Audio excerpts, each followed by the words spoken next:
Good evening, ladies and gentlemen, and welcome to Les Brown's Motivational Monday Night Call. It is Monday, June 15th, 2015, and we're excited that you have found time in your schedule to join us for this exciting and inspiring motivational call. This is your place for motivation and inspiration with the world's leading motivational speaker, author, trainer, and coach, Mr. Les Brown. Thank you to all of the new listeners who've tuned in for the first time to be a part of this experience as Les Brown continues to inspire voices of hope all over the globe. My name is Dr. Stacy N.C. Grant, and I have the privilege and the pleasure of being your host tonight and welcoming you to the family. So, ladies and gentlemen, I'm so excited, especially for those of you who've been tuning in over the last couple of weeks. You've heard from some of his platinum speakers give amazing messages, including myself, and we've had a great time. But tonight, you get to hear the leader himself, the person who's been traveling the globe, and I mean literally. If you were to look at his passport, it'd probably make your head spin. He's been all over the globe, changing lives, inspiring lives, giving tools of success as he ignites and reminds everyone about the greatness that's inside of him. So without further ado, Mr. Les Brown, are you really live on the line tonight? Yes, I am. How are you? I am fantastic. I'm just so excited to have you live. You've been traveling the globe. You've been doing so much amazing work. How does it feel to be back on U.S. soil? I'm still trying to make the adjustment because I don't know what time zone that I'm in, and it's been quite an experience. I had an experience. I was in Australia, and because of the time change, I think that I developed a level of anxiety or anxiousness. And so they said Murphy's Law says that anything can happen at will at the worst possible moment. So I asked for a Xanax, and Xanax is a pill that helps you to calm your nerves and puts you to sleep. And so I was supposed to speak that afternoon, so I figured I could sleep for about 4 or 5 hours before they would call me to speak. And then a speaker that was scheduled to speak, a famous speaker, I don't want to call his name, they said he called and said he could not make it. And they asked me, would I do it? So I said, yes. Okay, I lied to you. I've taken this pill. So Dr. Julia said, Les, don't do it. Everybody and their brother. Because in the middle, pretty soon, this pill is going to kick in, and you will not be able to get through that speech. I said, if I'm standing, I'll get through it. Just give me the mic. And sure enough, Stacey, I don't know how I got through it, but I got through it, and did no one there know? My staff knew because they know me. And they know my energy level. Now, the next day when I spoke, I took no prisoners and ate the wounded. People were in a state of shock because they said it was two different Les Browns from the one they saw the day before and the one they saw when it was my time to speak and I wasn't covering from anybody and I didn't have a Xanax to tranquilize me, but I got through it. But I'll never do that again. But I can, one of the things that this trip did for me is when you have a message that appealed to people, and there's a universal message, I believe, that all people embrace, regardless of who they are, regardless of the culture. And that message is, I want more for my life. So when I spoke in Switzerland, the response was phenomenal. When I spoke in Poland, over 25,000 people were there with a translator. The response was phenomenal. When I spoke in Australia, the response was phenomenal. This is, I tell you, one of the things that I know about a dream, that when you pursue a dream and you work to master it, you have no idea where that dream is going to carry you. And I had no idea. When I think about my mother lived on 55th Terrace in Liberty City in Miami. And I started having classes in her living room, 5 people. I had no idea that it would lead to me speaking to over 25,000 people in Poland, or 80,000 people here in the United States. Those of you that are listening, if you put in Les Brown, motivational speaker, Georgia Dome, then you'll see me speaking before 80,000 people. I had no idea. And I say this not to impress you, but to impress upon you that if there's a message in your heart, if there's a yearning for you to change people's lives, to be a difference in people's lives, act on that. I didn't do what I'm doing now for 14 years. I'm not proud of that, because there are people who died who never got a chance to hear my voice, and they were a part of what I call my spiritual tribe. Tonight, I want to pay tribute to 2 individuals. Dr. Charles Phillips, who made his transition, and T. Wayne. Let me talk about T. Wayne. And I'm going to give a message from both of their lives. And I understand the 2 of you and Anita, spoke about these 2 individuals who were members of the Platinum Group. T. Wayne had a desire to train kids. He dressed like a carpenter in overalls. He had a truck that was built for that. He wanted to help kids to develop a skill in carpentry, but most importantly, learn how to communicate and to collaborate with other young people, to keep their minds focused on being productive. I think that T. Wayne knew that he's going to check out and that his time was up, because he had an angst about him. He was always pushing hard. He reminded me of another speaker that I had who left here, what I thought, early. And because he and I had a few words just 2 weeks ago. And then when I got the word that he had passed, then I understood that he was working to get the work done, because he loved children. He loved young people. And his goal was to transform young men's lives particularly, and to teach them how to dress like professionals, and teach them how to work together, teach them how to stay alive. These young people, they know how to die. They don't know how to stay alive, and teach them how to remain free. They know how to go to jail, and they don't understand that when you are incarcerated, that really locks you into a life of poverty. Society makes you pay over and over and over again. And he didn't get any grants. He didn't get any government support or parental support.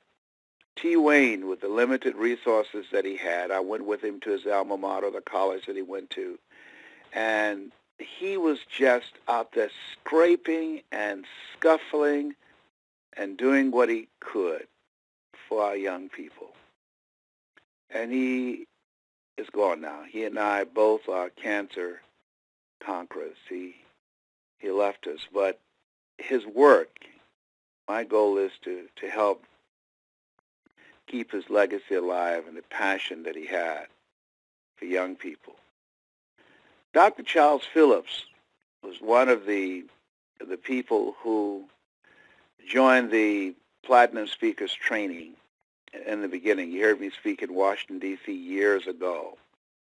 And he was already a pastor, but he joined. And there was an eloquence about him when he spoke. He had this signature message about an eagle. He loved the message about the eagle and the transformation of what happened when an eagle was among some chickens. And it was his message that he loved, that he perfected and worked with it, and his voice. There's a quality about his voice when he spoke. It was a master storyteller that engaged you, that you were mesmerized by it. And he loved Miles Monroe. He was a person who believed in investing in himself. He went to all types of seminars with Miles Monroe and myself. He loved us. And he made his transitions. And one of the signature things that he said when he spoke, when he would come to the close of his presentation. My time is up, but I thank you for yours.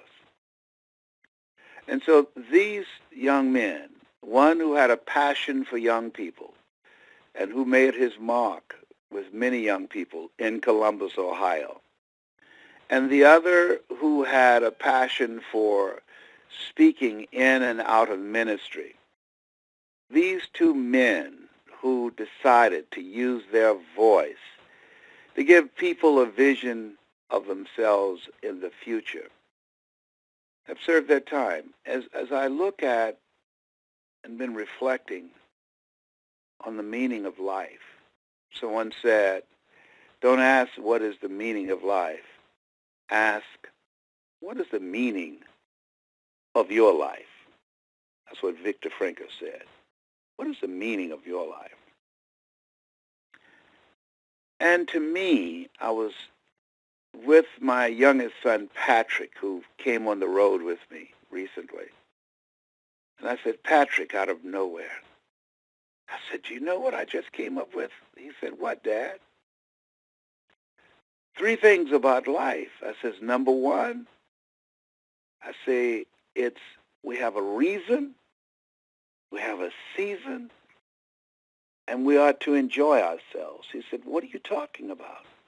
I said, we have a reason for being born. We're here to create. God made us, but we create our lives. Everything that exists is a result of man's creation. Computers did not exist in the beginning.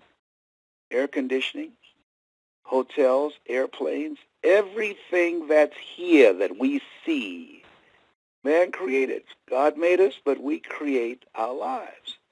We're here to create. We have a reason for being here, to do something major, to do something big. Herein my Father glorify, that ye bear much fruit, not little fruit, much fruit, not just fruit, but much fruit. We're here to do something big with our lives, son. We have a reason. And we have a season. We have a certain amount of time to get the work done. T. Wayne served his time. Charles Phillips served his time. T. Wayne gave his time and his energy to making a big impact with the lives of youth in Columbus, Ohio.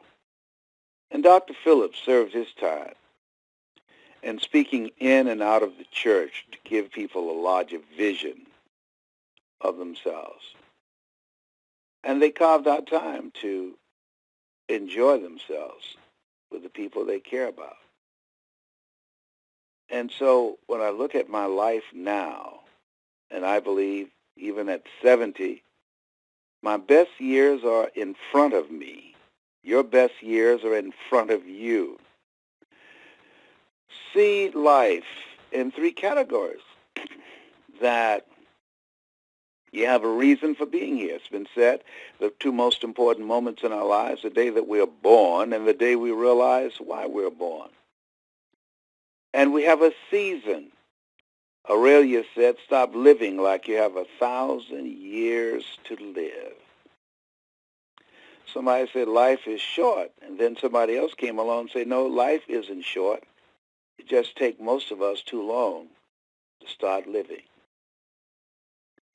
And enjoy yourself. What I realize, I'm a very happy person, and I don't find people laughing and enjoying themselves. And we have to carve that out. Many of us are very blessed and don't realize it. Don't realize it. This trip, I saw a lot of suffering. Suffering that took my breath away. That I ask, where's God? Where's God? Pain, poverty, and the suffering that I saw. You just look and the desperation that you see in people's eyes. When I was in certain countries. And you just feel so powerless. When I was in India, for certain parts of it, they have a caste system. And if you, in a family where you're a maid, your mother's a maid, then you'll be a maid. Caste system. I hugged a guy, his arms didn't raise to hug me back, and the guy said he's among the untouchables. I said, what? Does he have a disease? No. But did you a certain level of poverty that you're not to touch them and they're not to touch you, and if they did, you ought to bathe yourself. These are people who look just like each other, look like us, with fine, wavy hair. You really should travel. There are things that you should see, the beauty of Switzerland. Being in Poland, a young man who heard my voice when his mother perished in a fire, named Lucas, and he said, I'm going to bring you to Poland. And he packed a stadium. When I was going to the stadium, O ye of little faith, I was saying, oh my God, I hope some people show up. Oh my God. Why would he start so big, his first event? Oh my God, how is he going to handle people not being here? And when they drove into the parking lot, and I saw the sea of cars and people streaming into the stadium, I was saying, oh my God. I was so happy for him. I was so grateful. And people who couldn't understand my language, but who said, I'm hungry. I'm hungry. Oh, tears come down your face. Mm. I tell you, being in these various places and traveling and being back, I wish, one thing I wish I had taken my children with me. I wish that they could have had that experience. I wish that our kids can go to places like India, to go to places like Johannesburg, South Africa, and really see poverty, see how much we take for granted, how much we just don't realize the blessings that God has given us. To take a warm shower, to have water, to have to not get up in the morning to go looking for water or to build a fire so you can find something that you can cook. Things that to have a bed to lay in. Have a bed. That now it's to me. Somebody said, how you doing? I'm great and I'm grateful. I'm grateful I'm in America. I don't have to worry about bombs blowing up my house. I've got running water. Even if I don't have a job and sleeping on a bridge, I've got a chance to create something. That there are things that we are so blessed. Medical care. So blessed. Absolutely. I just have to jump in on that when you said blessed, because can I just tell you that you have inspired people from all over the globe to even tune into this call, Les, to appreciate what you're speaking of, and that living and understanding the reason, the season, and enjoying ourselves. Do you know that your words have inspired one of our callers all the way from Israel who calls in at this time, less at 4 a.m. in the morning, dealing with Crohn's disease, but hearing your voice, hearing the messages every Monday night. Give him hope, give him promise, give him the ability to dream and write the book that he's working on and share his story, all because of what you're doing. And I'm so familiar with him, and I'm going to write the foreword to that book. I make sure you get his information for me. I'm going to write the foreword. I've been in Israel. I spent time along with my daughter Ona in the Dead Sea at the King David Hotel. I had an incredible experience being in Israel. It's incredible experience. The things that I saw, where John the Baptist was baptized, where Jesus was born, that part of the world, the history there, there's a richness, and there's something that you can see there and feel there that you don't get anyplace else. And one of the things, him being on the phone, is an illustration, Stacy. All of us have a tribe. All of us. One of the reasons that I'm doing the speaker training in September is that there are people that will respond to my voice, and there are people who will respond to your voice. But there are people who are going to respond to the voices of people that are listening now. And those people in their tribe will not hear them just in their ears, but they will hear them in their heart. And I want you to get his email, because I'm going to send him some links to some additional things that I want him to hear. But in final tribute to T. Wayne and Dr. Phillips, T. Wayne, who always serious, had this angst about him, this energy about him. He was determined to make a difference in the lives of kids. We thank him for his life and for his contribution. Always dressed in overalls like a carpenter, no matter what the occasion. But he wanted his dressing style to make an impact. So people would ask, why are you dressed like that? Dr. Phillips, who was a sponge, who always was learning all that he could from me, from Miles, and anybody else. Extremely knowledgeable man. Very kind person, both of them. Kind spirits. We thank him for his life, for his love, for his commitment, for how he lived his life, for his ministry. We're very thankful for these two men. Their time is up, but I'm sure they thank us for our time that we were able to spend with them. Now, I'd like for you to ask me some questions, Stacy.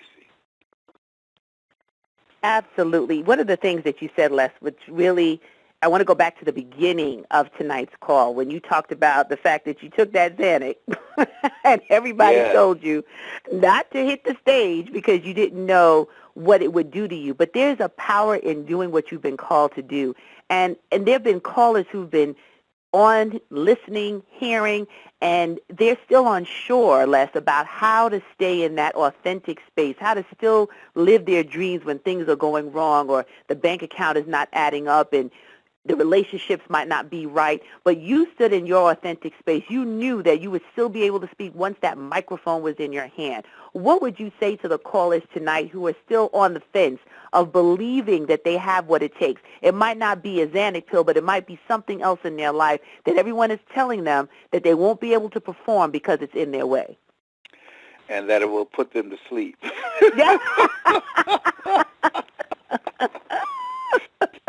And let me tell you what will put you to sleep. Weapons of mass distractions. What will put you to sleep to your dream and your calling in life? Someone building a very strong, practical, logical case on why you can't have your dream. Something else that will put you to sleep on your dream is listening to the voice within yourself that's practical, that's logical, that's realistic. Les Brown, You don't have a college education. Les Brown, you don't have four-color brochures. Les Brown, you don't have the contacts. You have never worked for a major corporation. You don't know how to do the work that you're coming in to motivate people to do. You're charging $1,000 an hour, and you're not making $1,000 a week, and you never have. And so those words, the external and the internal, there's an African proverb that says, if there's no enemy within, the enemy outside can do us no harm. The fault, dear Brutus, is not in our stars, but in ourselves, that we are underlings. That those inner words kept me on the sideline, kept me on the bench for 14 years. For 14 years. The same man who stepped into a stadium and 20,000 people stood up and gave me a standing ovation. The same man who spoke for AT&T, Procter & Gamble, McDonald's Corporation, General Electric, the same man that's doing a training for DirecTV in a couple of weeks, and Brian Buffini Corporation, same person, and earned more in 1 hour than it takes for the average American in the Western world to earn working for 7 years. And I'm saying to you that there are several P's that's important. Number one is persistence. I kept coming back again and again and again. Never stop. Just keep coming back. Look for ways to win. There's a Jewish saying, look for beauty in the cracks. You're going to have setbacks. You're going to have failures. You're going to have people who say, you can count on me, I will be there. You have people who should be there to encourage you, and they won't. Things are going to happen that you can't anticipate. I thought my friend Boo would be here, that we would grow to be old men together. He's gone. Boo died waiting on a liver transplant. One of the most beautiful people in the world. If I brought Boo to your house, he would find something to fix the garage door, your car. He was just that kind of person. He's gone. My mother, Mama, gone. Breast cancer, gone. Things are going to happen all around you. Think it not strange that you face the fiery furnaces of this world. But the key is persistence. Keep moving. It's part of the process. It's part of life. Cry if you must. Pray if you must. But keep moving. Don't stop. Keep moving. Crawl. Push forward. I slept in my car. I slept on friends' couches. I never stopped. Next thing is perseverance. Things are going to happen in life that's going to hurt you. It's going to hurt you. Life is full of pain. It's full of pain. And so when we're told, think it not strange that you will face the fiery furnaces of this world. Think it not strange that you will have defeats, that you will have disappointments, that you might go through a divorce, somebody that you said, I do with, and you thought would be with you for the rest of your life. Or your children that you've sacrificed and given your best to, and that they disrespect you and have no value for what you've done for them. It's painful. It's painful. It hurts, and there's no words that can address that. Relatives, friends, who just for some reason turn against you. Jealousy, envy, or just things just blow up in your face. I remember I went to an engagement, and I got there, and they told me to go to the back of the theater early on. And I said, hi, my name is Les Brown. And the guy said, you're not the band leader? I said, no, I'm not. And he closed the door. Mm. And I knocked on the door, and he didn't answer. And I went round the front, and they had up front Les Brown. And then I saw the album covers of the white band leader. And I realized they thought I was a band leader. And so I had to leave.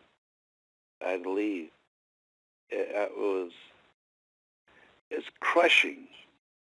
It was a crushing experience. I've had, and the most crushing experience, the most painful experience as a speaker was from the African American National Speakers Association. They humiliated me so badly, I cried like a baby because they embarrassed one of my speakers because they were with me. And I cried like a baby. It was the first experience that I cried. First experience of being humiliated and embarrassed. And what made it so painful was the African American National Speakers Association, who was jealous of my accomplishments, who I came and said, can I help you? I'd like to volunteer. Ask me whatever questions you would like to ask me. I'm available to you. And they said, no, we don't want you to provide any advice to us. We're fine. Willie Jolly was there. He was sitting in the room. He saw it. And they asked me to leave.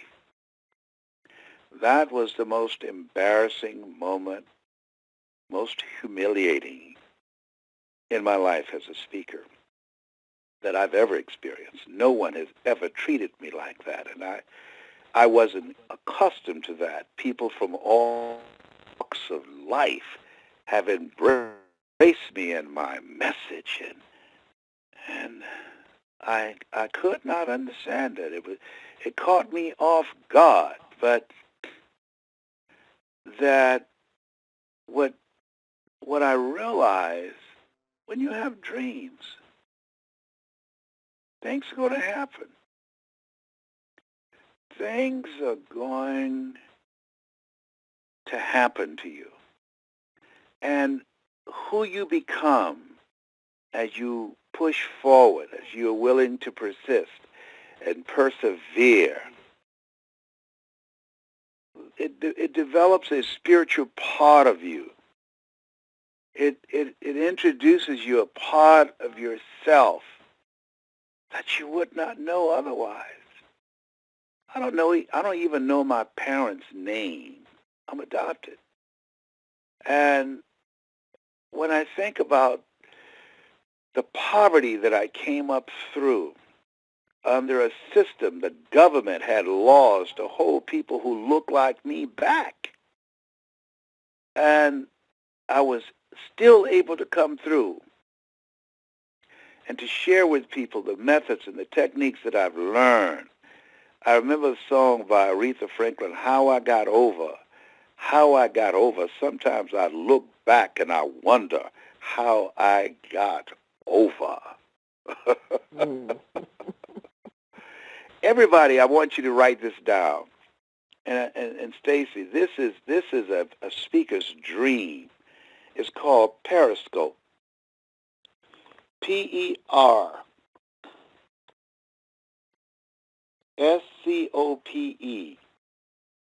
Periscope.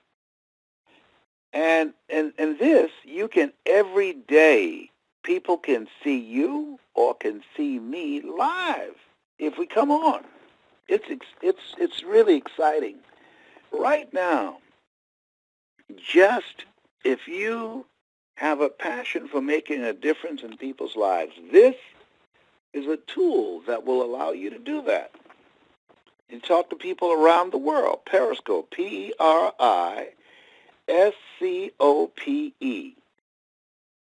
P as in Peter, Eriscope.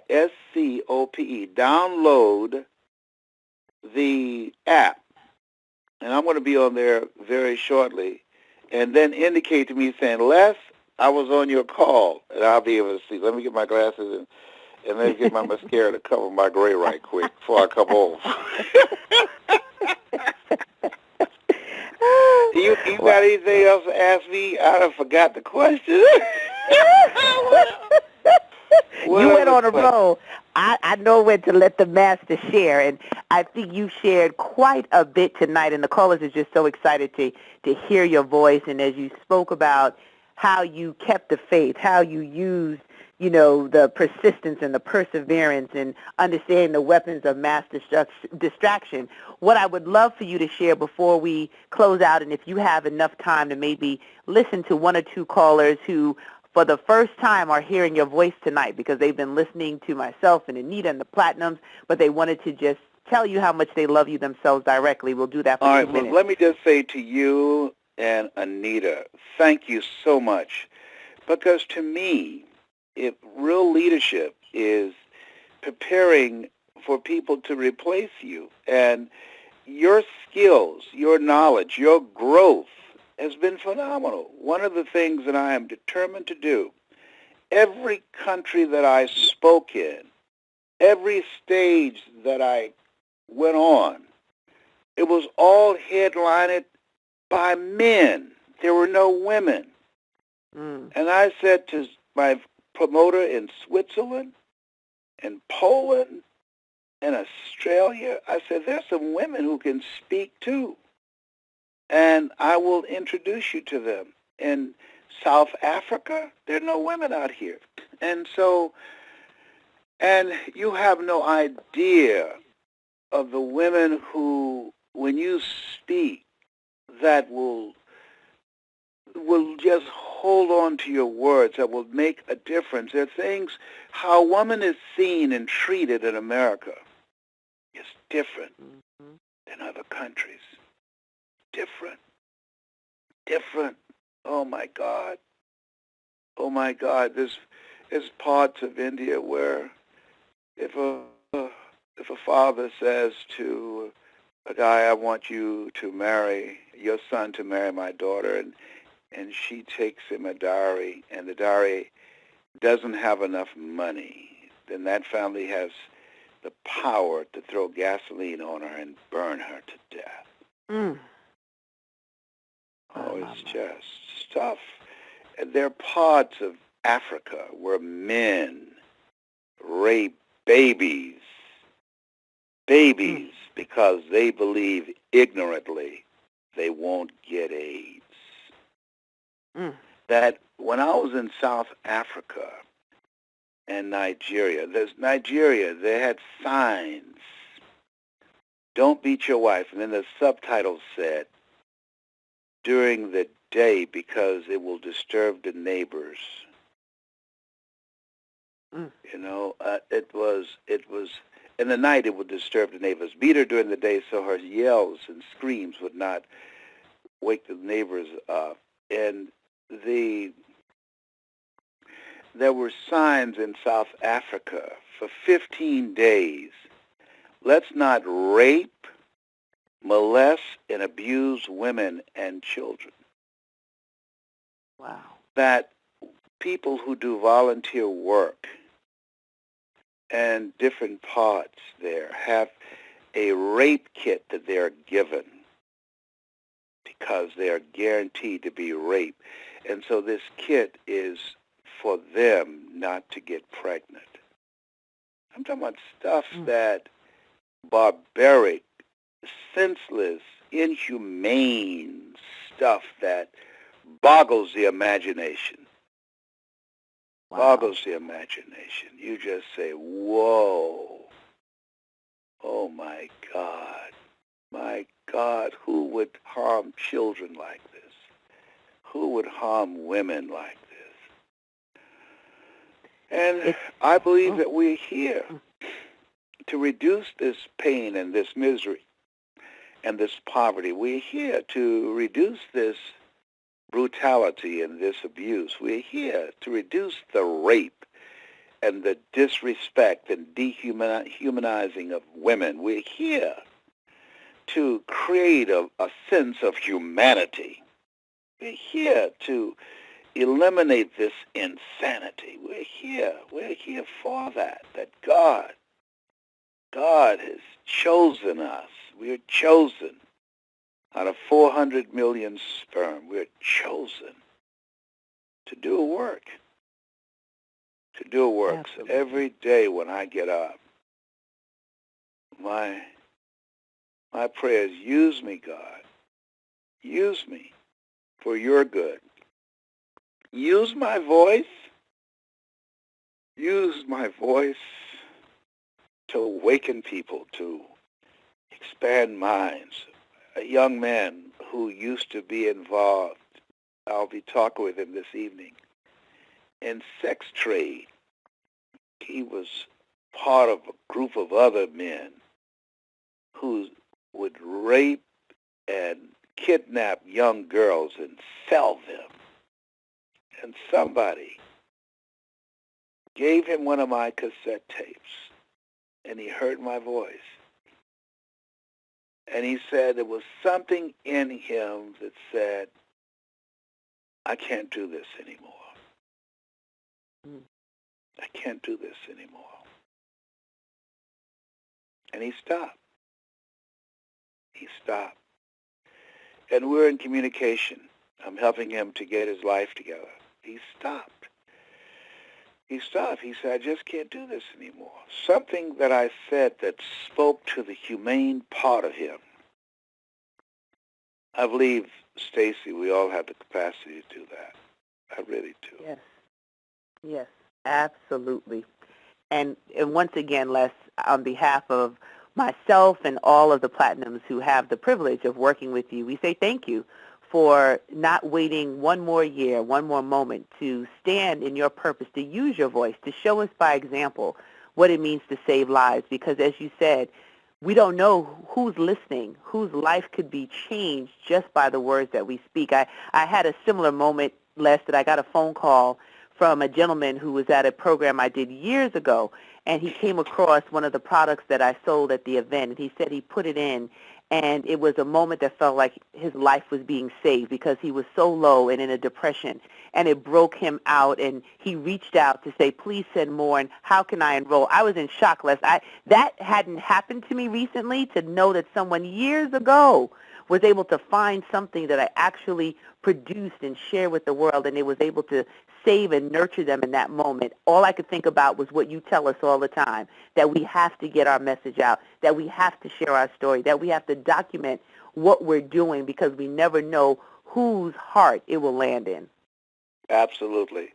And I just want to thank the people that's on the call tonight. I know there are people who've been holding who want to ask me a question.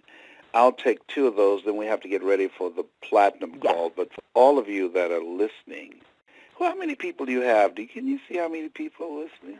I will pull that up right now, but Les, I want to let them know about the training that we have coming up September 18th and 19th in Orlando, Florida.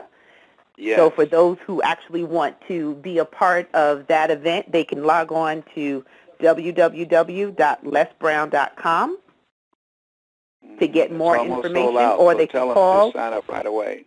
They can sign up right away, and they can also call 954-724-0900. That's 954-724-0900. And if you are interested in seeing Les live in Dallas, you can give me a call or send an email to info@stacyncgrant.com. He'll be down there for a conference. Limited time engagement. He will be in Dallas. There are a few folks on the call from Dallas, Les, and they might have a chance to meet you there. So you can email me at info@stacyncgrant, STACIENC, like North Carolina, Grant, GRANT.com. And we will be having a great time sharing the stage there. So stand by, everyone. I'm going to put the call in Q&A mode, and you'll be able to ask a question or give a comment. We can only take 2 or so callers because we have another call, but stand by, everyone.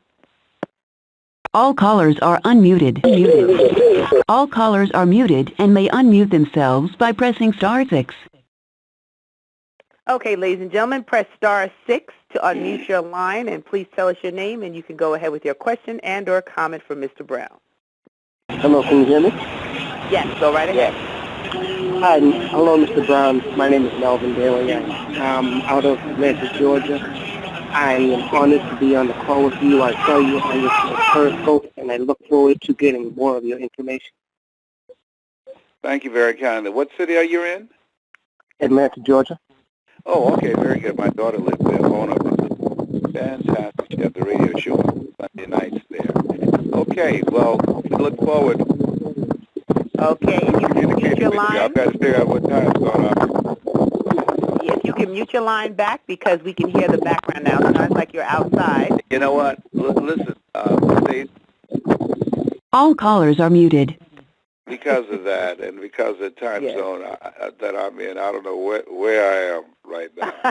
We're going to promote real big for next week. I'm getting ready to leave tomorrow to go to celebrate the life of Dr. Phillips in Washington, D.C. I'll be there for his celebration Wednesday morning.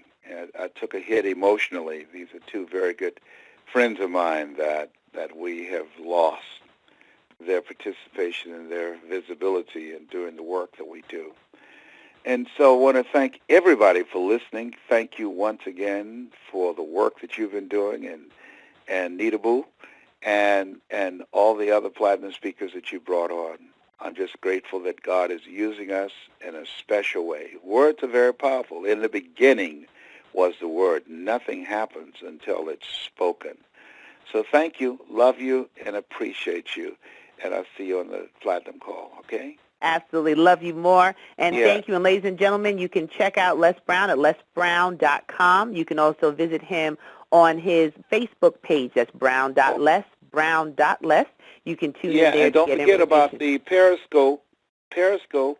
Yes, and I downloaded it already. Download Periscope in the App Store or Google App Store. It's both on the Android system and as well as the Apple system. So that's Periscope, Periscope.